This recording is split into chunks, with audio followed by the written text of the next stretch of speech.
Welcome to bio world now. आज हम लोग एक नया चैप्टर स्टार्ट करने जा रहे हैं। चैप्टर का नाम है फोटोसिंथेसिस इन हायर प्लांट्स। इस चैप्टर में हम लोग फोटोसिंथेसिस के कंप्लीट प्रोसेस को डिस्कस करेंगे, जिसमें हम लोग फोटोसिंथेटिक पिगमेंट और लाइट के डिफरेंट वेवलेंथ के बारे में पढ़ेंगे जो फोटोसिंथेसिस के रेट को इफेक्ट करते हैं। इस चैप्टर का मेन टॉपिक है फोटोसिंथेसिस के 2 स्टेजेस, लाइट रिएक्शन और डार्क रिएक्शन। लाइट रिएक्शन में हम लोग साइक्लिक और नॉन साइक्लिक फोटोफॉस्फोराइलेशन की प्रोसेस को डिस्कस करेंगे और डार्क रिएक्शन में कैल्विन साइकिल के कंप्लीट प्रोसेस को डिस्कस करेंगे। इसके अलावा हम लोग कुछ और प्रोसेसेस जैसे photorespiration, Hatch and Slack pathway, CAM pathway और केमी ऑस्मोटिक हाइपोथेसिस को भी डिस्कस करेंगे। और इस चैप्टर के लास्ट में डिफरेंट टाइप्स के एक्सटर्नल और इंटरनल फैक्टर्स के बारे में पढ़ेंगे जो प्लांट में फोटोसिंथेसिस के रेट को इफेक्ट करते हैं। लेकिन इन सबसे पहले हम लोग कुछ साइंटिस्ट के बारे में पढ़ेंगे जिन्होंने प्लांट में फूड के प्रोडक्शन यानी फोटोसिंथेसिस से रिलेटेड बहुत से एक्सपेरिमेंट किए और फोटोसिंथेसिस के मेन प्रोसेस को डिस्कवर करने में हेल्प किया। फर्स्ट साइंटिस्ट है वैन हेलमोंट।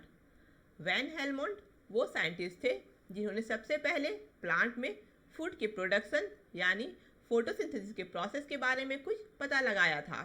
वैसे बाद में दूसरे साइंटिस्ट के एक्सपेरिमेंट से ये पता लगा कि वैन हेलमोंट का एक्सपेरिमेंट पूरी तरह से सही नहीं था। He concluded that the increase in nutrients of tree must have come from water alone, not from the soil. Van Helmont ने 1648 में अपने एक्सपेरिमेंट से ये कंक्लूजन निकाला कि प्लांट के ग्रोथ के लिए जिन न्यूट्रिएंट्स की ज़रूरत होती है वो न्यूट्रिएंट प्लांट को सिर्फ वाटर से मिलता है, सॉइल से नहीं मिलता है। वैन हेलमोंट ने इस एक्सपेरिमेंट के लिए एक ट्री को सॉइल से भरे एक पॉट में प्लांट किया। ट्री के प्लांटेशन से पहले साइंटिस्ट ने ट्री और सॉइल दोनों का ही वेट ले लिया। प्लांटेशन के बाद उन्होंने ट्री को 5 सालों के लिए ग्रो करने के लिए छोड़ दिया और रेगुलर प्लांट को सिर्फ वाटर देते रहे। 5 सालों के बाद उन्होंने ट्री का फिर से वेट लिया। इसके बाद उन्होंने सॉइल को ड्राई करके सॉइल का भी वेट ले लिया। ट्री और सॉइल का वेट लेने के बाद ये पता लगा कि ट्री का वेट 5 सालों में कई गुना बढ़ गया है, लेकिन सॉइल का वेट लगभग सेम है। इस एक्सपेरिमेंट से साइंटिस्ट वैन हेलमोंट ने ये कंक्लूजन निकाला कि प्लांट के ग्रोथ के लिए जिन न्यूट्रिएंट्स की ज़रूरत होती है वो न्यूट्रिएंट्स प्लांट को सिर्फ वाटर से मिलता है, सॉइल से नहीं मिलता है। यानी वाटर के कारण ही प्लांट का ग्रोथ हुआ है। लेकिन बाद में वैन हेलमोंट का ये एक्सपेरिमेंट गलत साबित हुआ। सेकेंड साइंटिस्ट है Stephen Hales. He concluded that the plant obtained their nutrition from the air and sunlight play an important role in it. Stephen Hales ने 1727 में अपने एक्सपेरिमेंट से ये कंक्लूजन निकाला कि प्लांट अपना न्यूट्रिशन एयर से ऑब्टेन करता है और इस प्रोसेस में यानी प्लांट के ग्रोथ में सनलाइट भी इम्पॉर्टेंट रोल प्ले करता है। इसके बाद एक और साइंटिस्ट जोसेफ प्रेस्टले ने 1772 में प्लांट के ग्रोथ पर कुछ एक्सपेरिमेंट किए। उन्होंने अपने एक्सपेरिमेंट से प्लांट के ग्रोथ में एयर के इसेंशियल रोल को डिस्कवर किया। उन्होंने अपने एक्सपेरिमेंट के लिए एक बर्निंग कैंडल और एक माउस को एक बेल जार से कवर कर दिया। कुछ समय के बाद उन्होंने देखा कि बेल जार के अंदर कैंडल बुझ गया है और माउस भी मर गया है। यानी कुछ समय के बाद बेल जार के अंदर एयर नहीं मिलने के कारण कैंडल बुझ गया और माउस मर गया, क्योंकि कैंडल के बर्निंग और माउस की ब्रीदिंग के लिए बेल जार के अंदर का एयर यूज़ हुआ और जब बेल जार के अंदर एयर खत्म हो गया तो कैंडल बुझ गया और माउस भी मर गया। इसके बाद जोसेफ प्रेस्टले ने बेल जार के अंदर बर्निंग कैंडल और माउस के साथ साथ एक मिंट प्लांट को भी प्लेस कर दिया। उन्होंने पाया कि लंबे समय के बाद भी बेल जार के अंदर कैंडल जल रहा है और माउस भी जिंदा है।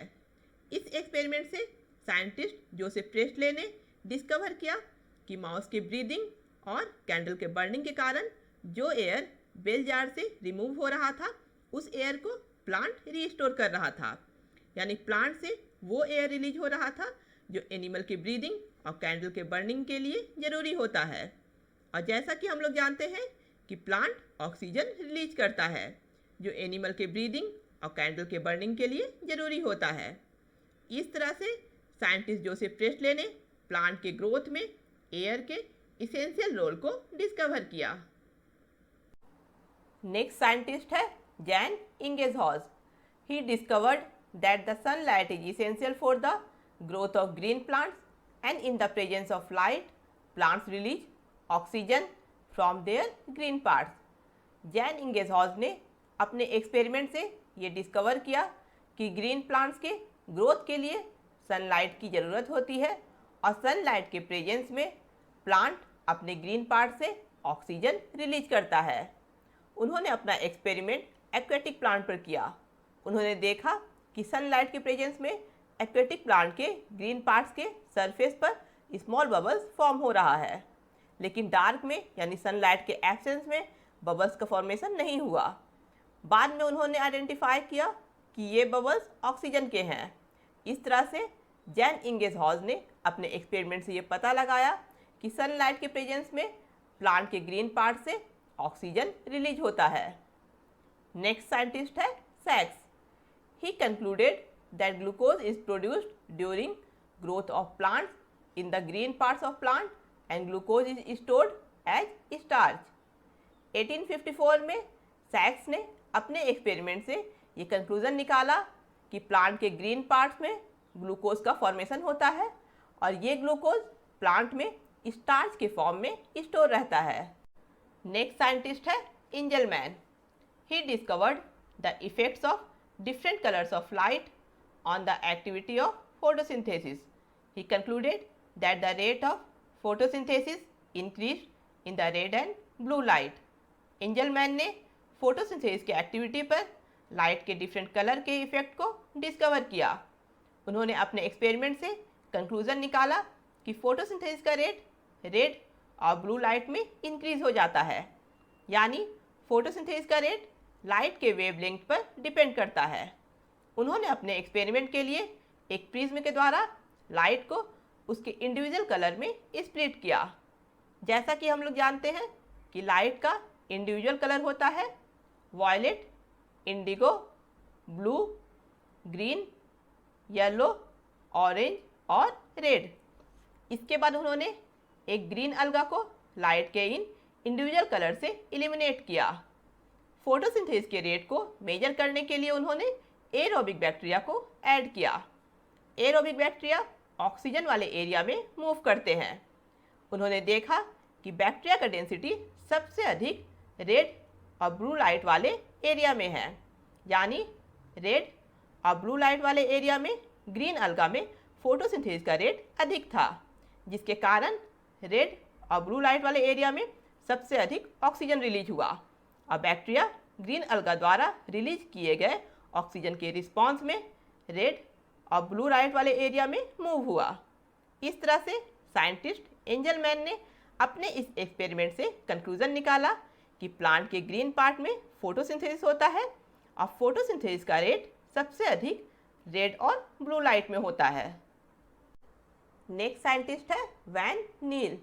Bye studying purple and green bacteria he demonstrated that photosynthesis is a light dependent reaction in which hydrogen from an oxidizable compound reduces carbon dioxide to cellular material. Van Niel ने अपना experiment purple और green bacteria पर किया। उन्होंने purple और green bacteria पर study करके demonstrate किया कि फोटोसिंथेसिस एक लाइट डिपेंडेंट रिएक्शन है, यानी फोटोसिंथेसिस का प्रोसेस लाइट के प्रेजेंस में होता है और इस प्रोसेस में हाइड्रोजन एक ऑक्सीडाइजेबल कंपाउंड से निकलता है और ये हाइड्रोजन कार्बन डाइऑक्साइड को सेलुलर मटेरियल जैसे कार्बोहाइड्रेट में रिड्यूस करता है।